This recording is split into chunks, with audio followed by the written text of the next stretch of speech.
1943, un bombardier anglais largue des bombes dans le cratère du Vésuve. Les Alliés espèrent ainsi réveiller le volcan et provoquer la panique dans les armées italiennes et allemandes. Le fond du cratère se fracture. Une petite coulée de lave en sort, mais c'est tout, le volcan reste endormi. Visiblement, les Alliés ignoraient que le moteur d'une éruption, c'est à la base de gigantesques pressions en provenance des magmas souterrains. Aujourd'hui, nos connaissances sont plus solides, mais en matière de prévision, la volcanologie pourrait s'apparenter à la météo, avec toutes ses imprécisions et ses erreurs. Il est très difficile de prévoir non seulement la date d'une éruption, mais surtout sa puissance. Pour protéger les hommes, il faut placer les volcans sous haute surveillance. Une des méthodes souvent utilisées dans le monde est la mesure de la déformation des sols. Nous sommes ici au bord du volcan de la Fournaise, sur l'île de la Réunion. Lorsque le volcan s'anime, la chambre magmatique, située à quelques kilomètres de profondeur, se remplit de magma. Avant une éruption, la poussée du magma se fait de plus en plus forte et le volcan se soulève progressivement. On peut donc mesurer les variations d'inclinaison des pentes du volcan en plaçant des inclinomètres sur ses flancs. Les inclinomètres sont des appareils très sensibles, capables de détecter une variation d'inclinaison du sol de l'ordre du millionième de degré. Quand le volcan gonfle, les inclinomètres se penchent de plus en plus et cette inclinaison est transmise par radio à un laboratoire de surveillance.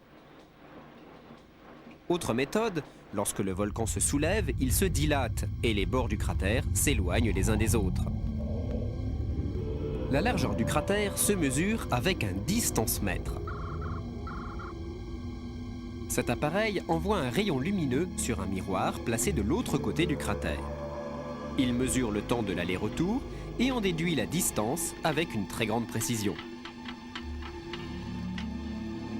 En mesurant fréquemment les distances de part et d'autre du cratère, les volcanologues mesurent le gonflement du volcan. Ce gonflement s'accompagne de petits séismes.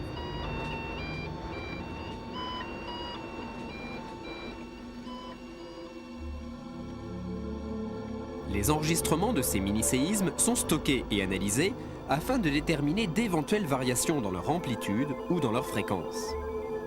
À l'approche d'une éruption, le nombre de ces séismes augmente. Ils apparaissent lorsque les roches se brisent sous la pression du magma à plusieurs kilomètres de profondeur. Lorsque la fréquence de ces séismes augmente, cela veut dire que la lave remonte et que l'éruption est proche.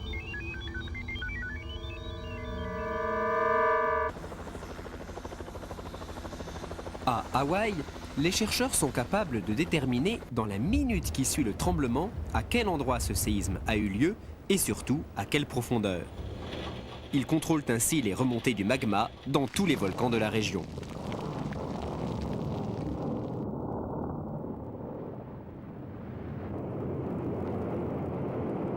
La prévision des éruptions volcaniques à partir de l'enregistrement des tremblements a permis d'éviter de nombreuses catastrophes.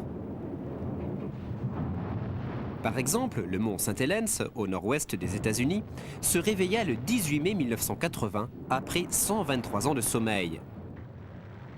Son éruption fut annoncée un mois à l'avance. Le gouvernement américain a donc pu ordonner l'évacuation de la zone dangereuse. Une sage résolution, car cette éruption fut d'une violence comparable à l'explosion d'une bombe atomique. Un flanc entier de la montagne s'effondra sous la poussée du magma, libérant ainsi une fantastique explosion. Voici le mont St. Helens avant l'éruption et le voici après. La montagne a été remplacée par un immense cratère.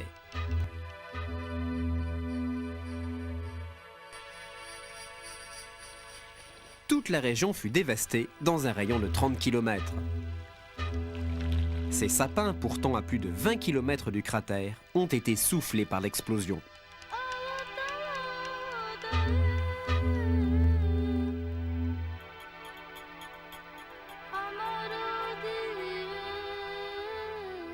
Avant l'éruption, il y avait près du lac l'hôtel de Harry Truman, 83 ans. Il fut le seul à refuser de quitter la zone menacée. Le voici filmé la veille du cataclysme, c'est-à-dire la veille de sa mort. Le lendemain, il ne reste plus rien de lui et de son hôtel. Voici sa propriété avant l'éruption et juste après.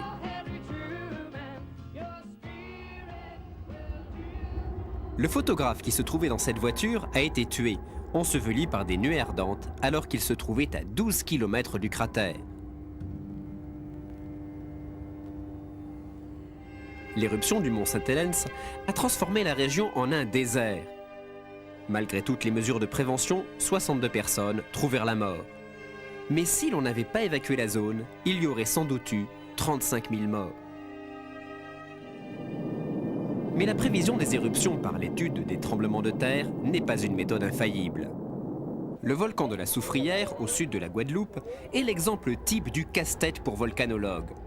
Entre novembre 1975 et mars 1976, les chercheurs ont enregistré plus de 700 secousses sur les flancs du volcan. Comme ces tremblements furent accompagnés d'explosions durant l'été, on pensa que l'éruption était imminente. 72 000 personnes furent évacuées. La Soufrière se faisait chaque jour plus menaçante. Les sismographes enregistrèrent 900 séismes dans la seule journée du 17 août 1976. Pourtant, malgré toutes les prévisions, l'éruption du volcan n'eut pas lieu. La Soufrière retomba dans le sommeil. Mais pour combien de temps ? Pour les volcanologues, la technique d'avenir, c'est la surveillance par satellite.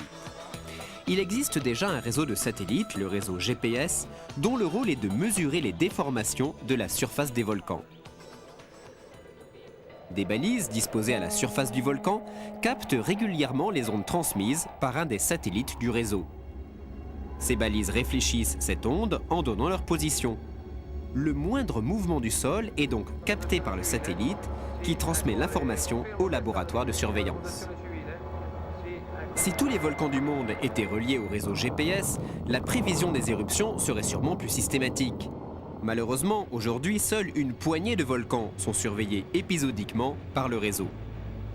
La prévision des éruptions volcaniques n'en est qu'à ses débuts et pourrait donc se généraliser à tous les volcans, un peu comme le fit la météo quand elle commença à utiliser les satellites. Mais des problèmes de financement pourraient freiner cet élan.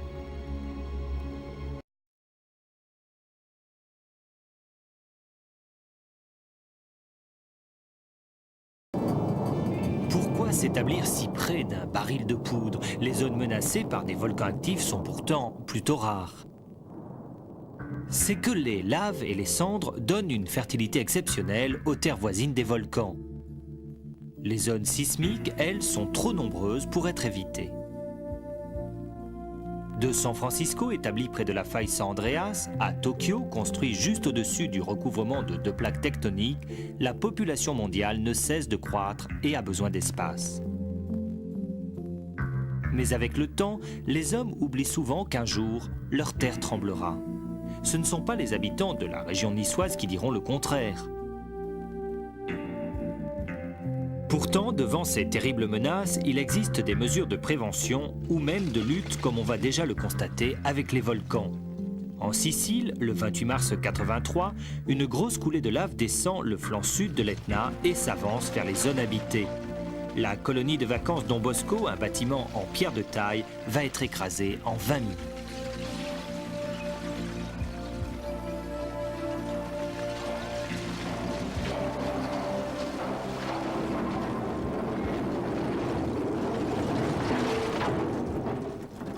Devant l'ampleur des dégâts et face à 200 journalistes, le ministre italien de la Protection civile décide d'intervenir. Les ingénieurs proposent d'ouvrir une brèche à l'explosif dans la berge ouest de la coulée à 2200 mètres d'altitude pour que la lave se dévie. Un canal est creusé pour recevoir la lave détournée. En aval, un énorme barrage est construit pour contenir la lave déviée et l'empêcher d'aller vers les habitations. Le barrage atteint bientôt 500 mètres de large et 30 mètres de haut. C'est la plus grande barrière jamais construite pour enrayer une éruption. 48 trous de forage sont percés dans la paroi pour recevoir l'explosif. Au total, 25 millions de francs sont débloqués pour l'opération.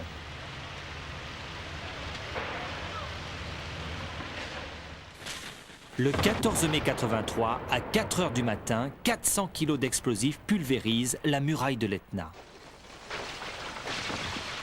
Une brèche s'ouvre, mais seulement un quart de la lave y pénètre et descend le canal de dérivation.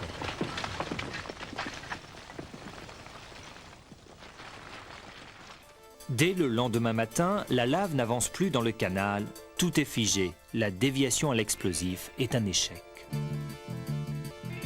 La coulée reprend alors son cours normal. Mais heureusement, 48 heures plus tard, la lave se dévie d'elle-même. Elle descend le canal, bute contre l'énorme barrage et le surmonte. Un deuxième barrage est construit à la hâte juste derrière. Il contient la lave. Un beau succès, mais il était moins une. D'ailleurs, quand l'an dernier, la lave a menacé le village de Zaferana, on a tenté une fois encore de dévier la coulée à l'explosif. Mais la lave a continué sa route.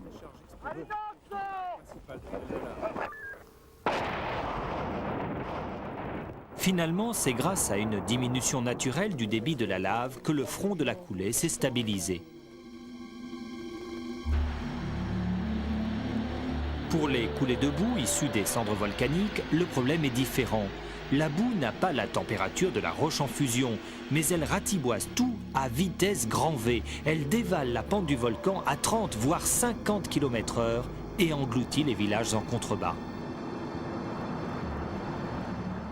Le Japon a connu beaucoup de catastrophes de ce type, comme ici au Sakurajima. Une seule parade, les barrages. Ils cassent l'élan de la coulée de boue, la filtrent et arrêtent les gros blocs. Seule la partie liquide s'écoule en aval où elle est canalisée. Les destructions sont minimes et il n'y a pas de victimes.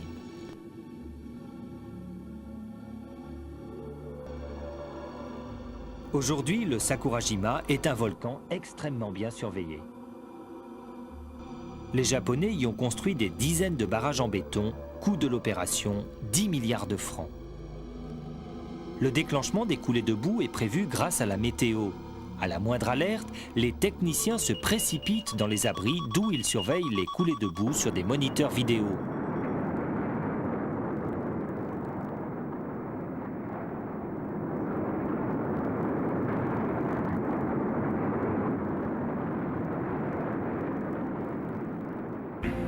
Un observatoire volcanologique automatisé prévoit la plupart des éruptions 2 à 6 heures avant qu'elles ne se produisent. Les volcanologues simulent même des éruptions sur ordinateur. En fonction des points de sortie de la lave, ils prévoient quelles zones seront envahies.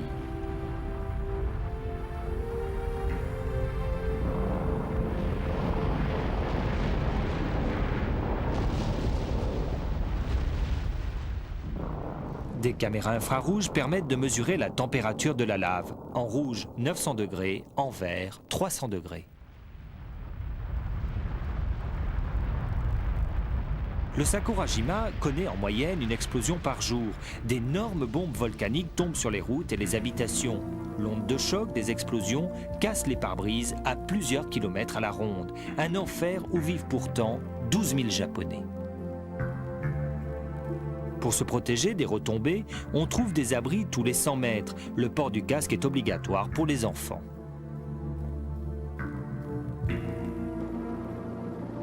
Une fois par an, une répétition générale a lieu. Il s'agit d'évacuer les 12 000 habitants de l'île en moins d'1 heure.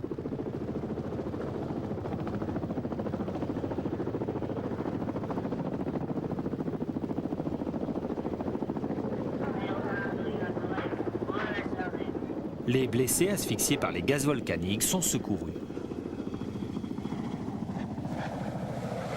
Les communications téléphoniques par câble étant coupées, les stations satellites prennent le relais. Si elles aussi sont interrompues, des messages écrits sont largués par hélicoptère.